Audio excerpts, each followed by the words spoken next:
Magandang araw po sa lahat at shoutout po sa aking mga ka-YouTuber tsaka mga ka-content creator po sa Facebook.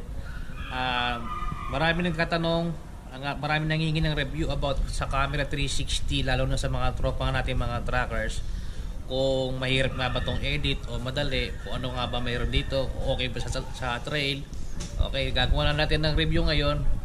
Okay, at syempre shoutout sa inyo, Jojo Tracker, si Listo Moto, sila Hungry Driver, Pinoy Bistak Tracker, Maligalig ng Europe, si Batang Layas Tracker, si Uragog Tracker, si Raymond Vlog TV, at sa iba pa. Ito yung tinatawag idol na ito yung invisible stick na sinasabi. Yan, ito yun. Ginagamit sa 360. Yan. Tapos ito yung sa 360 na X2. Ayan, meron siyang cover sa lens para maprotektahan. Yan, at ma-sealan daw to. Tapos meron tong ayan, ito. Ayan, meron siyang lens guard na tinatawag. So ang disadvantage ng may lens guard kapag gabi, nag-glare yung ilaw pag may nakitang ilaw to, pero sa araw okay naman, may sample shot ako. Tapos parang GoPro din to, may mga GoPro tropa ko dyan. Ito rin yung quick shot at ito yung power button, yun lang mga pinipindot dyan Tapos sige, on natin. Ayan, hindi ko napapaartihin yung edit at para ano lang, simple lang po, para maintindihan nyo lang. Ayan, pinindot ko, ayan, bumukas na siya. Itong gamit ko pang video ay GoPro, kasi paano natin gagamitin yung cellphone, di ba? Ayan. Ayan, touchscreen din po siya. Yung kagandahan nga na sa Insta360 X3, malaki tong screen. Ayan, may preview. Ayan yung mga ayun yung mga settings siya. Ayan, gaganunin mo lang yan. Parang pa-cross ayan sa taas. Pag hinila mo yan, ayan, yung mga settings niya. Ayan, balik ulit. Ayan. Ayun dyan yung playback. Paano ba exit? Ayun, igagano mo lang ulit Tapos ayan, pag hinila mo yan, yan, andyan yung mga auto, manual, tsaka ano. Tapos ito, punta tayo sa cellphone. Cellphone tayo. Teka, buksan ko lang baka makita nyo yung code Simple lang po gagawin natin. Yung ano, parang GoPro din po yan. Itong Insta360, i-connect nyo rin to sa, may apps din siya. Sa may apps, ito, download mo yan. Ito, yan yung apps nya, download mo sa Play Store. Tapos i-connect mo din sa ano niya, sa Bluetooth tsaka sa Wi-Fi. Kailangan parehas pong open yung Bluetooth tsaka Wi-Fi mag-i-connect nyo yan. Ayan, tapos lalabas yung pangalan ng Insta 1X2. Yan, dyan kayo connect. Yan. Okay, done natin.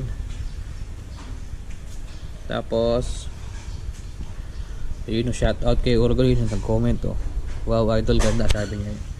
Okay, pasukin na natin tong apps. Yan yung apps. Hintayin nyo lang. Ayan, nakakonect na yung ating, eto, click ko yung camera. Ayan yung camera, yan. Ito, naka-on siya ngayon. Ayan, nakikita tayo. Baligtaran po yan, sabay nagre-record. Ayan, pag pinihit, ayan ayan, pag gusto mong baguhin yung view, ayan, naiikot siya. Zoom out, ayan, zoom out, zoom, ayan, zoom in. Ba't na yun nakapikit do, ayan. Ganyan lang kakadaling i-edit yan. Ayan. Tapos mag-e-edit naman tayo. Dito tayo pupunta. Ayan, sa may gilid. Ayan. Tapos lalabas na yung mga video. Ito, tulad po nito. Ito, ayan, click natin. Ito, shoutout kay Jojo Tracker. Hindi siya mahirap i-edit. Hanap tayo. Ayan, ito yung in-edit ko kanina. Ayan, shoutout sa idol. Ayan, parang GoPro lang din. Tapos ito isa may frame, kung set mo ba yan, mamimili ka kung 916 pa tayo, 16:9. Ayan, bahala ka dyan. Tapos ito yung ano, nakaset to, yung naka-tracking nakaset ko sa tracking to. Para ka rin naka-drone niya, sinusundan ka ng ano, sa'yo nakapokus. Ayun lang, yung mga kakalikutin nyo, yan. Hanap tayo ng ibang, teka.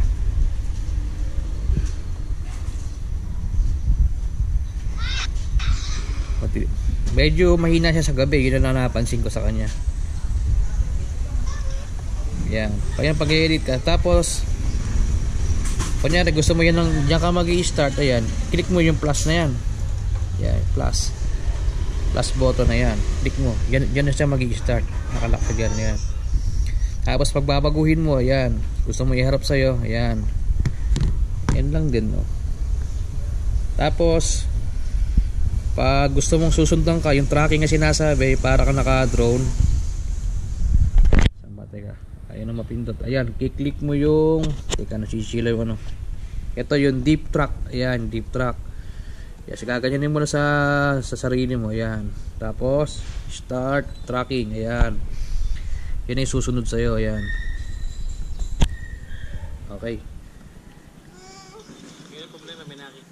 Balik ko ay sa'yo magpo-focus yan, ayan. Tulad doon naka-upload ko ngayon.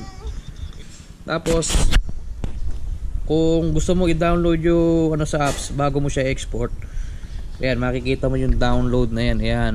I-download button dito. Tapos pag final na, pagkagaling mo sa editor, ito yung export, ayan ang makikita nyo, ayan, export, ayan. Ito lang maselan po dyan, yung lens, yan, kaya kailangan may lens guard. Pero kung may lens guard, okay rin gamitin din sa trail to. Tapos ito, hindi siya katulad sa ating GoPro, kahit ilapag mo kahit saan, ubra, kasi hindi magkakasya lens. Ito po maselan, kaya lagi ko punta na to, ayan. Okay mga idol, hanggang dito na lang po ating video, at yun lang po ang kaya ko i-review sa ngayon. Hindi ko pa gaano kabisado yung editor, pero napakasimple lang po ng editor. May cut lang, adjust ka ng kulay, tapos yung tracking yun, para ka naka-drone. Tapos yung sa angulo, gano'n mo lang, o zoom in, zoom out, yun lang. Ganun lang mga idol, salamat.